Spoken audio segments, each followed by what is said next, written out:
For sports teams to make money, they need fans. Now, yes, the NFL and the NBA are trying a different path now that they've already obtained all of these fans, but they still need fans to a certain degree. You need fans to watch on TV, you need fans to watch the shows. NFL is trying this a different way. They're both NBA and NFL are trying a way to bring in money by being an experience now instead of being a fan dominated sport.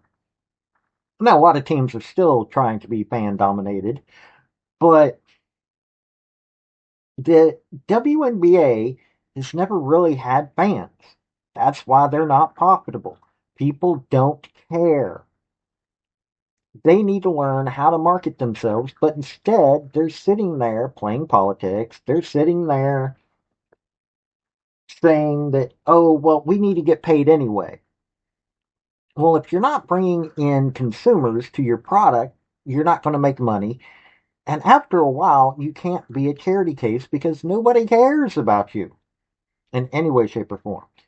So let's take a look at a few things really quickly and how they could possibly market themselves a little bit different.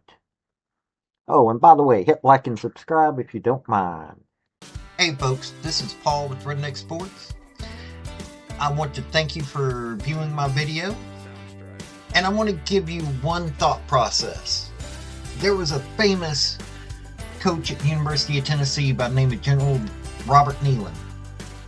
He had 6 maxims, but number 2 maxim is what everybody should apply to their life. Play for and make the breaks. When one comes your way, score. That's how to live your life right there. I'm going to tell you the perfect marketing as in the WNBA. And no, it's not Caitlin Clark. It's Cameron Brink. I want you to think about this for a second. She's got a YouTube channel. I know not everybody watches her YouTube channel, but if you get a chance, you should.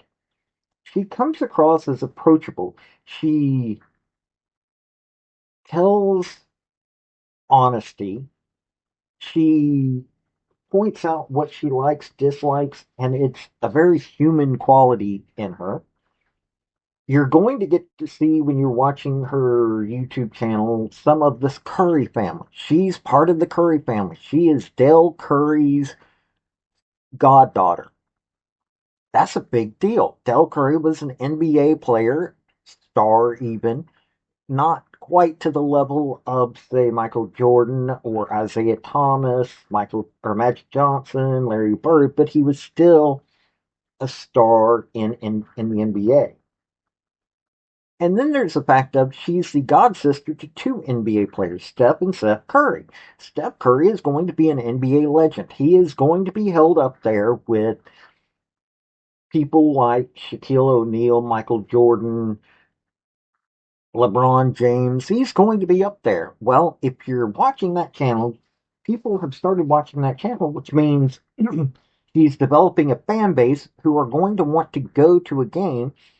And on top of that, as they're becoming fans of her, they're realizing, hey, I might have a chance to see Steph Curry or Seth Curry or Dale Curry or their family show up to a WNBA game. Hey, there's a fan experience that people would pay money for.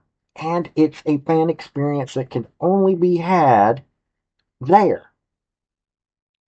Plus, on top of that, Cameron Brink, when she is healthy, is a defensive star. This is something that is needed by the LA Sparks. So, those people that might become fans of the LA Sparks, which I already am a fan, are saying, hey, that's one of the primary things that the LA Sparks are missing is defense. They've got Kelsey Plum, who, okay, she's got model-like looks, but she's got a I'm better than you attitude, which is bad. And you've got Cameron Brink that's going to be on the opposite end of that court.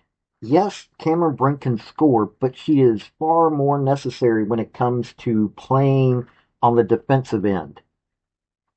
So people are going to be able to say, hey, look, if she comes in and starts making a presence known on as a defensive player, all of a sudden this makes LA Sparks a far better team, which makes it worth more people's eyes getting on it. On the other hand, you take a look at so many of these other NBA players, they're not so approachable.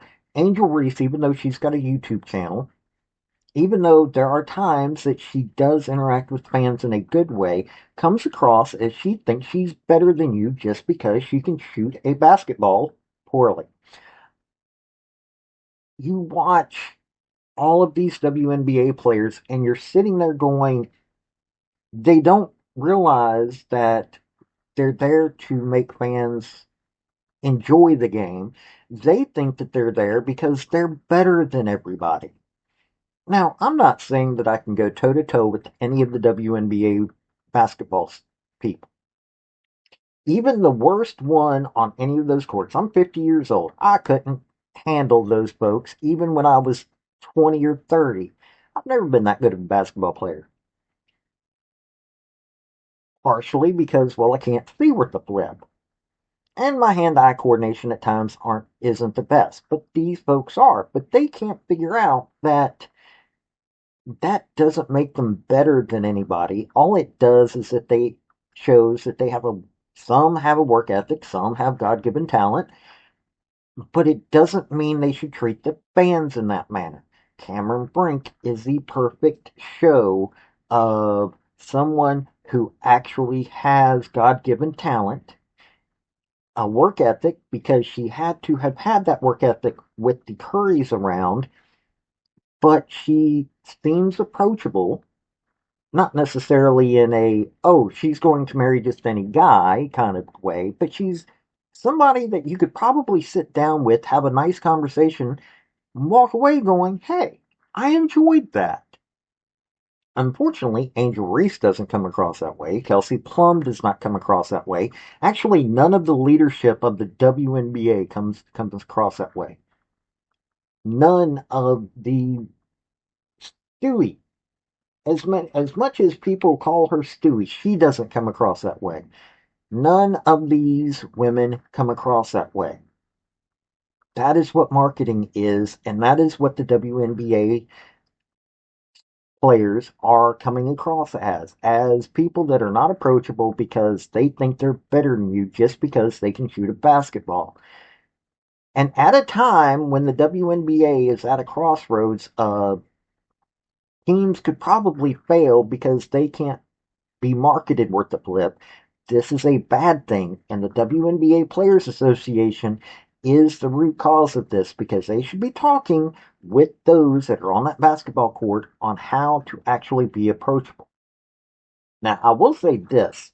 Washington Mystics have a couple of people that I've listened to them and they seem approachable, but it's the younger ones, not the older ones. WNBA Players Association, you need to fix this. Now, to be able to create yourself an environment like the NBA is currently attempting, which is a fan experience over actually being a sport that cares about the fans, you have to have had fans. You have to be something that people want to watch. When you watch the WNBA, it's not really worth watching most of the time. Unrivaled isn't worth watching. Why? Because they're not catering to the fans. You have to cater to the fans. The NBA doesn't always give fouls to their biggest stars. Why? Because fans that are watching, whether they're in the stands or whether they're watching on TV, want to see their stars that they root for to still be out on the court. This being said, WNBA doesn't know how to cater to the fans. They want to cater to their political ideologies. They want to cater to their selves. Seriously, they're catering to themselves.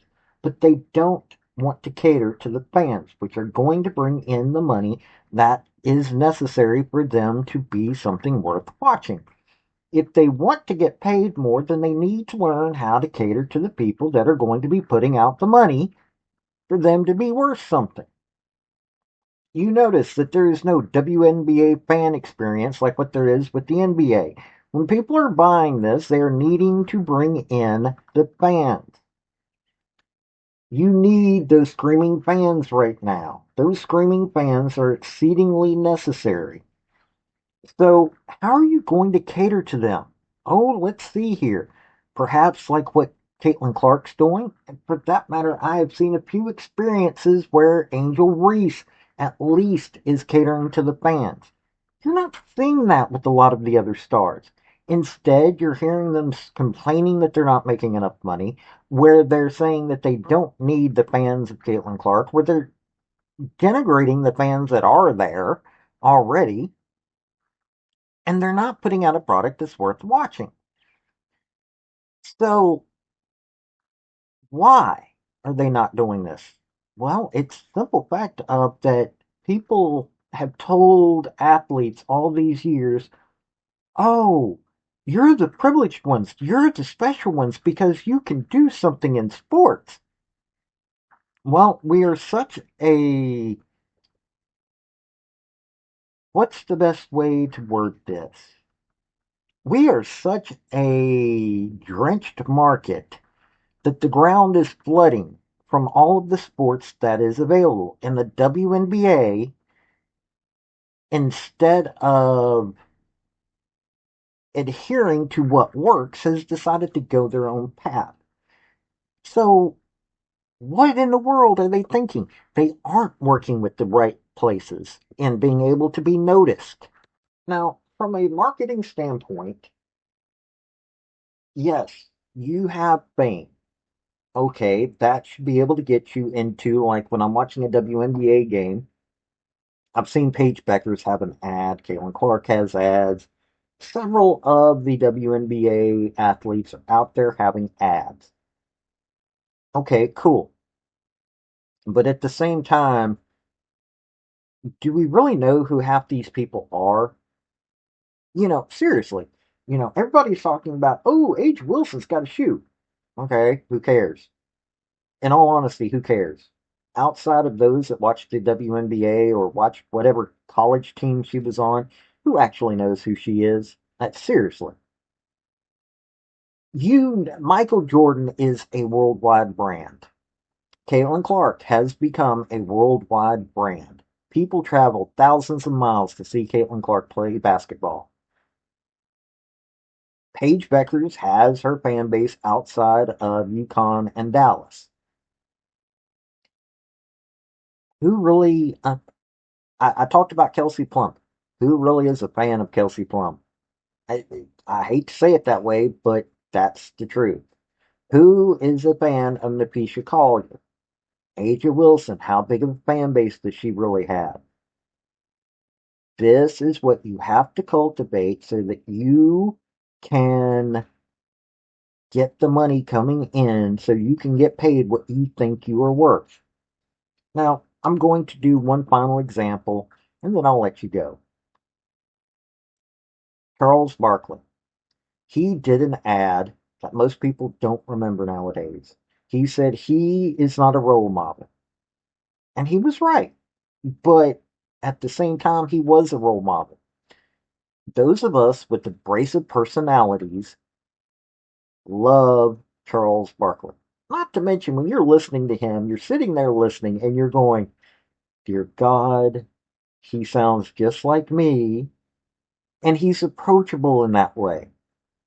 Now, I don't know how many people have actually had to deal with him, but he comes across as what he really is. And there are those of us that go, we're like that a lot of ways. And that's something that gave him the ability to have a massive fan base, which made him far more than just Sir Charles, the round mound of rebound. While his playing was superstar level, his personality and the way that he approached everything made him marketable and made him into somebody that you want to pay attention to. which translated into him going to so many NBA shows, him being on the after show of the NBA, and people still loving watching him and listening to him because, well, he ain't right in the head and it's enjoyable. You don't have that with the WNBA. You have women who think that they're better than everybody, and that's their pure attitude. Well, there are those like Gilbert Arenas that nobody wants to pay attention to other than listening to them be idiots. But that isn't a way to have a career. Gilbert Arenas was a good basketball player. Maybe star level. He wasn't a superstar. I know he thinks he was, but he wasn't. And the only reason that he's become anything past that is because, well, he says the dumbest things and has the dumbest people on his show, and you listen because you want to know what the lesser thans think.